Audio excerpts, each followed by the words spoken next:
عمل کی وفاداری کا ڈھیر بھی لگے، اگر عقیدہ نہیں ٹھیک تو عمل کا کوئی فائدہ نہیں ہے۔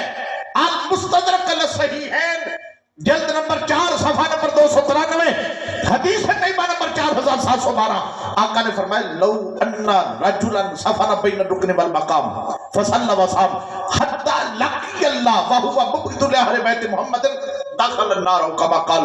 نبی پاک نے فرمایا اگر کوئی بندہ مقام ابراہیم اور حجر اسود کے درمیان پکا ڈیرا لگا کے بیٹھ جائے، 1-2 دن کے لیے نہیں، 2-4 سال کے لیے نہیں، 1-2 صدی کے لیے نہیں، سفانہ پکا ڈیرا لگ جائے کہ تا دم زیست وہی بیٹھا رہے اور کوئی معاش کا فکر نہ ہو، کوئی ازدواجی تعلقات کا فکر نہ ہو، کسی قسم کا خورد و نوش کا تفکر نہ ہو، وہی بیٹھا رہے۔ مقام ابراہیم اور رکن اسود جس کونے میں حجر اسود نصب ہے، آقا نے فرمایا کیا کرے؟ صلی وسام، نمازیں پڑھتا رہے، روزے رکھتا رہے۔ حرم کی ایک نماز 1,00,000 نماز کے برابر ہے، حرم کا ایک روزہ 1,00,000 روزے کے برابر ہے، حرم کا ایک سجدہ 1,00,000 سجدے کے برابر ہے۔ وہاں نمازیں پڑھتا رہے، روزہ رکھتا رہے، حتی لقی اللہ، نمازیں پڑھتا پڑھتا روزے رکھتا رکھتا وہیں پہ مر جائے۔ آقا فرماتے ہیں وَهُوَ مُبْغِضُ لِأَهْلِ بَيْتِ مُحَمَّدٍ دَخَلَ النَّارِ، اگر وہ میری آل سے نفرت رکھنے والا ہے، اسے اس کے حرم کی عبادت جنت نہیں لے کے جائے گی، میری آل کا بغض اسے سیدھا دوزخ میں لے جائے گا۔ میں پوچھنا چاہتا ہوں کہ عمل تو بڑا تھا کہ تا دم زیست مر گیا وہاں نمازیں پڑھتا پڑھتا جہاں 1 کی 1,00,000 لکھی جاتی، مر گیا وہاں روزے رکھتا رکھتا جہاں 1 کا 1,00,000 لکھا جاتا ہے، ڈیر لگ گیا عمل کا، مگر نبی کی آل کے بارے میں اگر عقیدہ ٹھیک نہیں تو وہ عمل اسے حرم کعبہ کی بھی جنت نہیں لے کے گئے، تو بیکار ہو گئے۔ جو عمل جنت ہی نہ لے جا سکے اس عمل کا کرنا کیا ہے؟ عقیدہ تھا نبی کی آل کے بارے میں، اس میں پلپلا پن تھا، غلط عقیدہ تھا، اللہ نے عملوں کو نہیں دیکھا کہ حرم کعبہ کے ہیں، رب نے عقیدہ دیکھا ہے ٹھیک نہیں ہے، اللہ نے عمل سارے بیکار کر دیے۔ میں بس حوالے دیتا جاؤں گا، آگے بڑھتا جاؤں گا۔ 3 کتابوں کا حوالہ دے رہا ہوں۔ نمبر 1 کتاب ہے تفسیر در منصور امام جلال الدین سیوطی کی۔ نمبر 2 کتاب ہے تفسیر روح البیان امام اسماعیل حقی کی۔ نمبر 3 کتاب ہے ریاض النظرہ محب الدین تبری کی۔ 3 کتابوں میں یہ بات موجود ہے، نبی پاک کو اٹھا کے غار ثور میں لے گئے جناب صدیق اکبر، وہاں جا کے عرض کی یا رسول اللہ پیاس لگی ہے۔ آقا نے یہ نہیں فرمایا کہ اللہ سے مانگو اللہ دیتا ہے، غیر اللہ سے تو مانگنا شرک ہو جائے گا، ابو بکر اللہ سے مانگو۔ جناب صدیق اکبر جانتے تھے کہ اتنی بلندی پہ پانی نہیں ہوتا، پر جانتے تھے مانگ اس سے رہا ہوں جہاں کچھ بھی نہ ہو، کملی والا وہاں بھی عطا فرما دیتا۔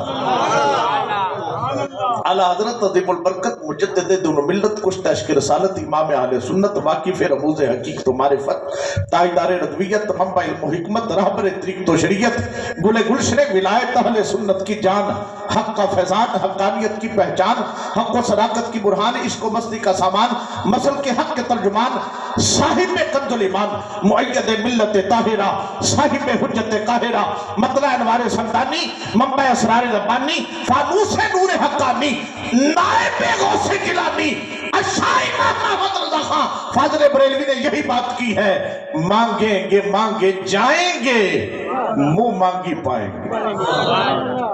منہ مانگی کا کیا مطلب ہے؟ جو منہ سے نکلے گا وہی مل جائے گا، مانگیں گے مانگے جائیں گے اور منہ مانگی پائیں گے۔ حضرت کے پاس لا ہے نہ حاجت اگر کی ہے، یا رسول اللہ پیاس لگی، آقا نے بھی نہیں فرمایا کہ ابو بکر جاؤ کہیں زمین پہ نیچے اتر جاؤ، پانی ملے پی لینا، ہو سکے میرے لیے لے آنا۔ آقا نے فرمایا اذهب الى صدر الغار، ابو بکر پانی چاہیے تو غار کے درمیان میں چلا۔ عمل کا ڈھیر بھی لگ جائے عقیدہ نہیں ہے تو عمل بیکار ہے۔ اب سیدنا صدیق اکبر نے عرض کیا کہ یا رسول اللہ غار کے درمیان میں کیا ہے؟ آپ غور کریں، جب آئے ہیں آپ باہر کھڑے رہے، میں اندر آ کے ساری غار صاف کر چکا ہوں، نہ کوئی وہاں ٹیوبل ہے، نہ ٹربائن ہے، نہ بمبی ہے، نہ نلکا ہے، نہ کوئی کھالا ہے، نہ کوئی نہر ہے، نہ چشمہ ہے، نہ مشکیزہ ہے، نہ گھڑا ہے، نہ کوئی واٹر کولر، کچھ بھی نہیں ہے۔ میں ابھی تو غار کو صاف کر کے آؤں، درمیان میں بھی صاف کیا ہے۔ کیا بات کر رہے، کون سا پانی ہے؟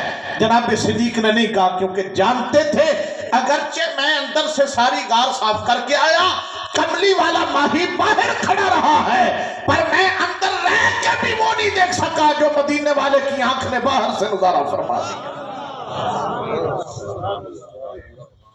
موت ایسے لوگوں کو جو کہیں جی نبی دیوار کے پیچھے کا نہیں جانتا۔ اب صدیق بھی کہہ سکتے تھے آپ تو دیوار کے پیچھے کھڑے رہے اور میں اندر ساری غار صاف کر کے آیا، اس لیے نہیں کہا کہ جناب صدیق اکبر کا عقیدہ تھا بے شک میں غار اندر سے ساری صاف کر کے آیا، غار کے اندر کچھ بھی نہ تھا، پر اللہ نے محبوب کو وہ آنکھ عطا کی ہے کہ میں اندر رہ کے بھی وہ نہیں دیکھ سکتا جو اللہ کے محبوب دیوار کے پار سے دیکھ لیا کرتے۔ کہتے میں گیا پانی پیا، ابیض من اللبن ازکا رائحۃ من المسک احلی من العسل، شہد سے زیادہ میٹھا، کستوری سے زیادہ خوشبودار، دودھ سے زیادہ سفید۔ پی کے واپس پلٹا، آقا نے فرمایا پی لیا؟ جی یا رسول اللہ۔ فرمایا سناؤ یا رسول اللہ، ایسا پانی تو کبھی چکھا بھی نہیں، سنا بھی نہیں۔ آقا نے فرمایا اللہ کا کرم بتاؤں؟ جی یا رسول اللہ۔ فرمایا ان اللہ تعالی امر الملک الموکل بانہار الجنت ان یخرق نہر من الجنت الفردوس الی صدر الغار۔ ابو بکر جو ابھی پانی پیا، جی یا رسول اللہ۔ فرمایا دنیا کا نہ تھا یا رسول اللہ؟ پھر فرمایا اللہ نے جنت کی نہروں پر مقرر فرشتوں میں سے ایک فرشتے کو حکم دیا جلدی سے جنت الفردوس کی ایک نہر کی شاخ غار ثور میں کھول دے۔ ابو بکر جو پانی پیا، جی یا رسول اللہ۔ فرمایا وہ دنیا کا نہیں، جنت الفردوس کا تھا۔